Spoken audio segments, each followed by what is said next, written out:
തൃശൂരിലെ പെൺവാണിഭ കേന്ദ്രത്തിൽ കൊലപാതകമെന്ന വാർത്ത അല്പസം മുൻപാണ് വന്നത്. തൃശൂർ സ്വദേശി കൊല്ലപ്പെട്ടു. 2 പുരുഷന്മാരും 4 സ്ത്രീകളും കസ്റ്റഡിയിലാണ്. ശ്രീജിത്ത് ശ്രീകുമാർ ആ വാർത്തയുടെ വിവരങ്ങളുമായി ചെയ്യുന്നു. ശ്രീജിത്ത്, സംഭവത്തെപ്പറ്റി പോലീസ് പറയുന്നത് എന്താണ് കൊലപാതകത്തിലേക്ക് നയിച്ച ഘടകം? ശ്രീജിത്ത്. ഹാഷ്മി, ഒഡീഷ സ്വദേശിയാണ് കൊല്ലപ്പെട്ടത്. നമ്മളിപ്പോൾ ആ പ്രദേശത്താണുള്ളത്. അവിടെ ഫോറൻസിക്കിന്റെ പരിശോധന നടക്കുകയാണ്. കോരപ്പത്ത് ലൈൻ, അതാണ് ഈ പ്രധാനപ്പെട്ട കേന്ദ്രം. ഈ അനാശാസ്യ കേന്ദ്രം സ്ഥിതി ചെയ്യുന്ന സ്ഥലത്തിന്റെ പേര്.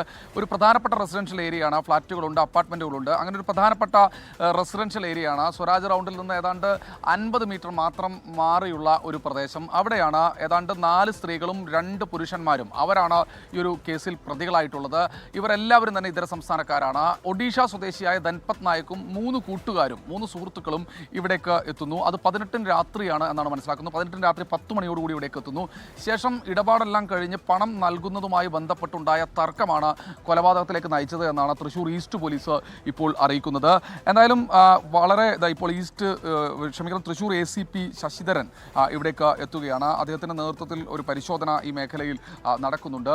എന്തായാലും പോലീസ് പറയുന്നത് ഈ ഇടപാടുകളെ ചൊല്ലി ഉണ്ടായ തർക്കം അതിക്രൂരമായി ഈ 2 യുവാക്കളും 3 സ്ത്രീകളും ചേർന്ന് ക്രൂരമായി തന്നെ ഇയാളെ മർദ്ദിച്ചു എന്നാണ് പറയുന്നത്. ധൻപത് നായക്കിന് മാത്രമല്ല, ഒപ്പമുണ്ടായിരുന്ന സുഹൃത്തുക്കൾക്കും മർദ്ദനമേറ്റു. MG റോഡിലെ ഒരു ഹോട്ടലിലെ ജീവനക്കാരാണ് ഈ മൂവർ സംഘമെന്നാണ് പറയുന്നത്.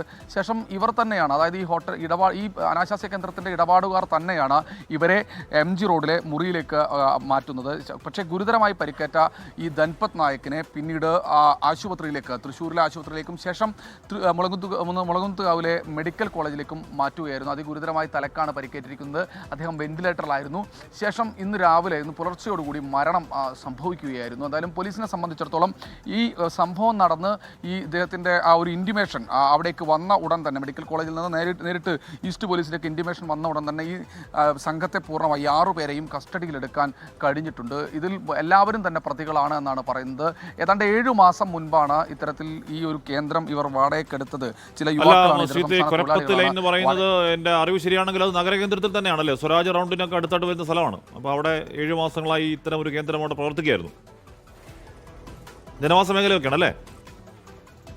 തീർച്ചയായും. ഇവിടുന്ന് 50 മീറ്റർ, അതെ, ഇവിടെ നിന്ന് 50 മീറ്റർ മുകളിലേക്ക് കയറിയാൽ സ്വരാജ് റൗണ്ട് തന്നെയാണ്. മറ്റ് മാറ്റങ്ങളൊന്നുമില്ല. അവിടെ ഭാരതിൻ്റെ പെട്രോൾ പമ്പ് അടക്കമുള്ള സ്ഥാപനങ്ങൾ സ്ഥിതി ചെയ്യുന്ന പ്രധാനപ്പെട്ട കേന്ദ്രം സ്വരാജ് റൗണ്ട്. തേക്കിൻകാട് അവിടെയാണ് ഇത്തരത്തിൽ വീട് വാടകയ്ക്കെടുത്തിയ അനാശാസ്യ കേന്ദ്രം സ്ഥിതി ചെയ്യുന്നത്. ഇവിടേക്ക് ആളുകൾ വന്നു പോകുന്നു. കാരണം ഒരു റെസിഡൻഷ്യൽ ഏരിയയാണ്. രാവിലെ മുതൽ വൈകുന്നേരം വരെ ഒന്നും ആളുകൾ പൂർണ്ണമായി ഉണ്ടാകില്ല. എല്ലാവരും ജോലിക്ക് പോകും, കുട്ടികൾ സ്കൂളിലേക്ക് പോകും. അതുകൊണ്ട് പിന്നെ ഫ്ലാറ്റുകളാണ്. അപ്പോൾ അവർക്ക് കാര്യമായ രീതിയിലുള്ള ഒരു അറിവ് ഇതുമായി ബന്ധപ്പെട്ടൊന്നും ഉണ്ടാവില്ല. ആളുകൾ ഇങ്ങോട്ട് വന്നു പോകുന്നുണ്ട്. ഇതര സംസ്ഥാനക്കാരാണ്. കാറിലും ബൈക്കിലും ഒക്കെയായ ആളുകൾ വന്നു പോകുന്നുണ്ട്. ഇവിടെ സ്ത്രീകളുണ്ട്, പുരുഷന്മാർ പലപ്പോഴും പുറത്തേക്ക് പോകുന്നത് കാണാറുണ്ട് എന്ന് നാട്ടുകാർ മൊഴി നൽകിയിട്ടുണ്ട്. എന്തായാലും പോലീസിനെ സംബന്ധിച്ചിടത്തോളം പെട്ടെന്ന് തന്നെ പ്രതികളെ പിടിക്കാനായി. പക്ഷേ ഇത് ഏറ്റവും വലിയൊരു വീഴ്ച എന്ന് പറഞ്ഞാൽ ഇവിടെ ഇത്ര മാസങ്ങളായി ഇത്തരത്തിലൊരു അനാശാസ്യ കേന്ദ്രം നടക്കുന്നുണ്ട്.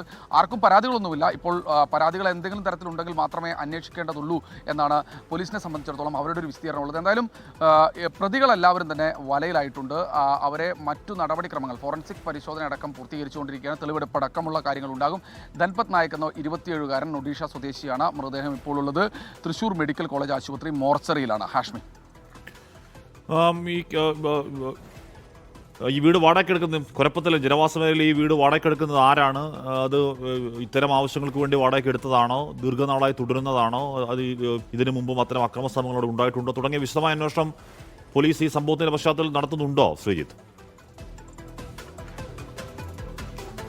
അത് ഏതാണ്ട് ഒരു പ്രാഥമികമായ അന്വേഷണം പോലീസ് നടത്തി കഴിഞ്ഞു. അതിന് പോലീസ് പറയുന്നത് ഏതാണ്ട് 7 മാസങ്ങൾക്ക് മുൻപ് ഉടമയിൽ നിന്ന് തങ്ങളിവിടുത്തെ പല സ്ഥാപനങ്ങളിലെ ജീവനക്കാരാണ്, ഞങ്ങൾ ജോലി ചെയ്യുന്ന സ്ഥാപനങ്ങളിൽ നിന്നൊക്കെയാണ് എന്ന് പറഞ്ഞാണ് ഈ വീട് വാടകയ്ക്ക് എടുത്തിരിക്കുന്നതെന്നാണ് മനസ്സിലാക്കുന്നത്. പക്ഷേ പലപ്പോഴും ഇവിടെ ആളുകൾ വന്നു പോകുന്നത് കാണാറുണ്ട്. ചില ബഹളങ്ങളൊക്കെ കേൾക്കാറുണ്ട് എന്ന് പറയുന്നു. പിന്നെ ഇതര സംസ്ഥാന തൊഴിലാളികളാണ്. സ്വാഭാവികമായി അവർ ഉച്ചത്തിൽ സംസാരിക്കുകയായിരിക്കും. അവരുമായി ബന്ധപ്പെട്ട ചില കാര്യങ്ങളായിരിക്കുമെന്ന് ഈ നാട്ടുകാർ കരുതിയിരുന്നു. എന്തായാലും അങ്ങനെയുള്ളൊരു മൊഴിയാണ് ഈ നാട്ടുകാർ നൽകിയിട്ടുള്ളത്. നമ്മളിവിടെ വരുമെന്ന സമയത്താണ് അപ്പുറത്ത് എന്താണ് സംഭവിച്ചതെന്ന് നാട്ടുകാർ പോലും ചോദിക്കുന്നത്. കാരണം ഏതാണ്ട് ഒരു അരമണിക്കൂർ നേരം ഒരു തർക്കം നടന്നിരുന്നു 18-ാം തീയതി. അതിനുശേഷം പെട്ടെന്ന് തന്നെ അവരെ ഇവിടുന്ന് കാറിൽ കൊണ്ടുപോയി. അതുകൊണ്ട് ഈ മേഖലയിൽ കാര്യമായ രീതിയിലുള്ളൊരു പ്രശ്നങ്ങൾ ഉണ്ടായിട്ടുണ്ടായിരുന്നില്ല. കാരണം ആരും അറിഞ്ഞിരുന്നില്ല. 10-10:30 മണിയോടുകൂടിയാണ് ഒരു സംഭവം 18-ന് ഈ ഒരു വീട്ടിൽ വെച്ച് നടക്കുന്നത്. ശേഷം ഇവിടെ ഒരു കാർ വന്ന് വന്ന ഇതര സംസ്ഥാന തൊഴിലാളികൾ, ഇതര സംസ്ഥാനക്കാരെ പെട്ടെന്ന് തന്നെ ഇവിടുന്ന് മാറ്റുകയാണ് ഉണ്ടായത്. അതുകൊണ്ട് കാര്യമായ രീതിയിലുള്ള സംശയങ്ങളൊന്നും തന്നെ ആർക്കും ഉണ്ടായിരുന്നില്ല. പക്ഷേ ഈ ആക്രമണത്തിന് ശേഷം ആശുപത്രിയിൽ പോയി അഡ്മിറ്റായി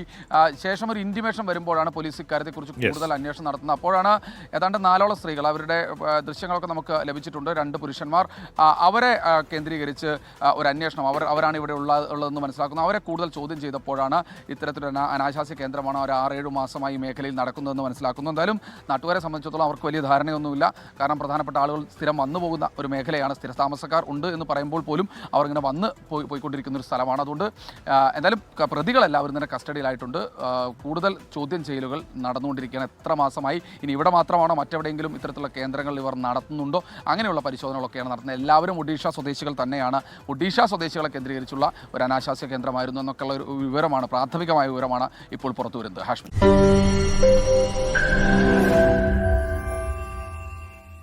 ലോകത്തെവിടെയായാലും ഏത് സമയത്തും 24 വാർത്തകളും ഓഗ്മെന്റഡ് റിയാലിറ്റി പാക്കേജുകളും എക്സ്പ്ലെയിനറുകളും വിശദമായി കാണാൻ ഞങ്ങളുടെ യൂട്യൂബ് ചാനൽ നിങ്ങൾക്ക് സബ്സ്ക്രൈബ് ചെയ്യാം.